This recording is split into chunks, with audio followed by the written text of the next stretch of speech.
Untuk hal-hal jasmani, Tuhan telah menetapkan standar bagaimana caranya kita hidup. Tentu Tuhan punya tujuan agar kita berkemenangan. Di dalam doa Bapa kami, itu telah tercatat dan itu merupakan firman yang harus dimengerti dan juga harus dihidupi di dalam kehidupan sehari-hari. Tuhan berkata, berilah kami pada hari ini makanan kami yang secukupnya. Kenapa Tuhan tidak berkata, berilah makanan kami berkelimpahan, berlebih-lebihan?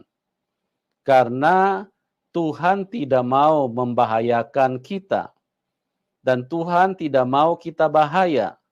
Ini yang harus kita pahami. Karena apa?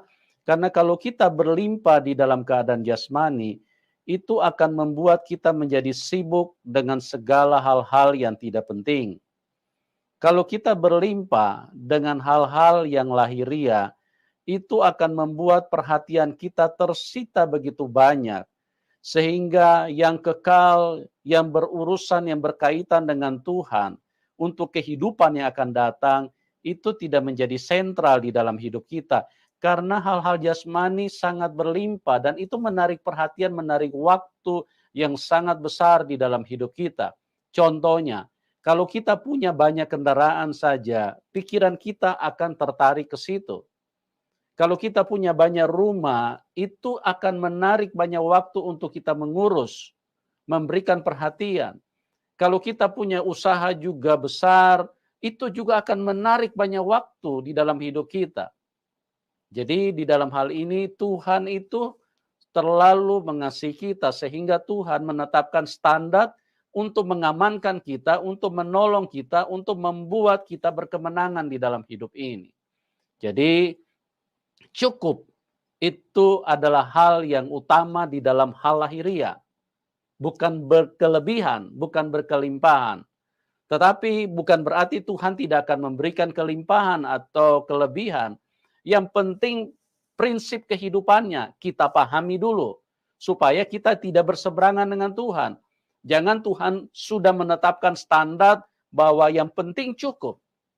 Di dalam Timotius juga ditegaskan di sana, asal ada makanan dan pakaian cukup.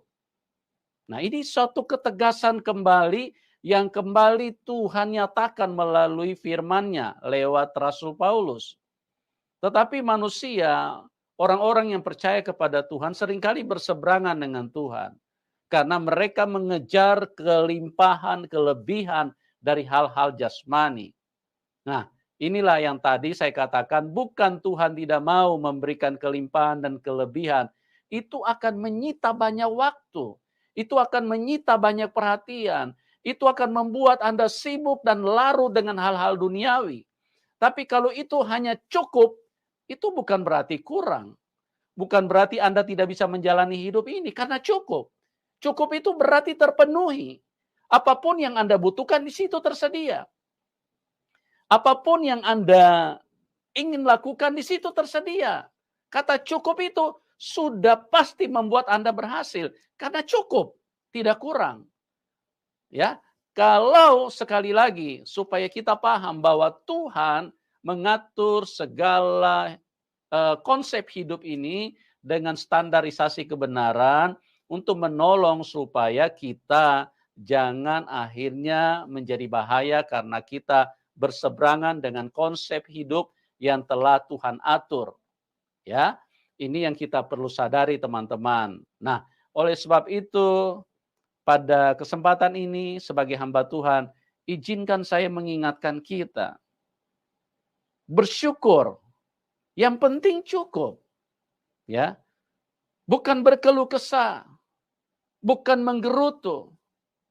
Bukan menawarkan hal-hal yang tidak penting di dalam hidup ini.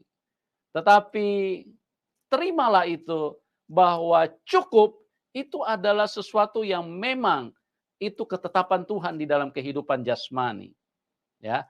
Makanya di dalam waktu bangsa Israel dalam perjalanan keluar dari Mesir, selama 40 tahun mereka mendapatkan makanan secara langsung di padang gurun. Tuhan memberikan mereka mana dari surga. Di situ tidak ada koki, di situ tidak ada restoran, di situ tidak ada pasar. Mereka hidup di padang gurun.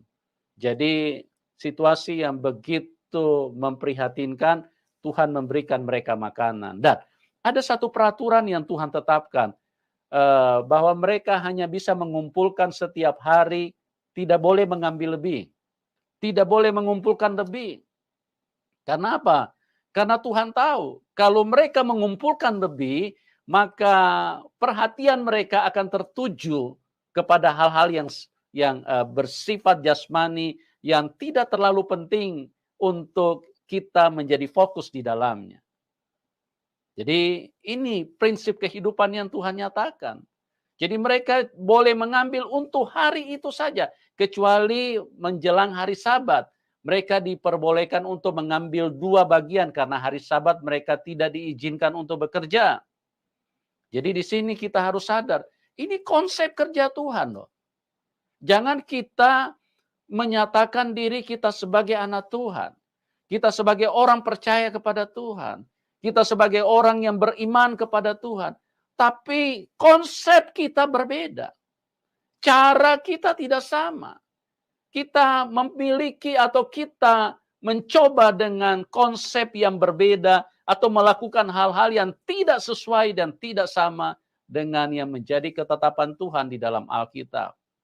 Ada banyak hal di dalam firman Tuhan bahwa Tuhan selalu berkata, kita yang terutama kalau kita mau berkelimpahan, yang terutama kalau kita mau supaya berkelebihan, itu untuk hal-hal yang rohani, bukan hal-hal yang jasmani. Ya, Tuhan itu roh. Jadi kita ini dipanggil untuk hidup secara roh. Kita dibawa pindah oleh Tuhan dari daging menuju kepada roh. Jadi kita harus kenal itu standar kehidupan yang diinginkan oleh Tuhan. Mari kita miliki firman Tuhan. Bukan kita adalah orang yang melawan atau menolak firman Tuhan.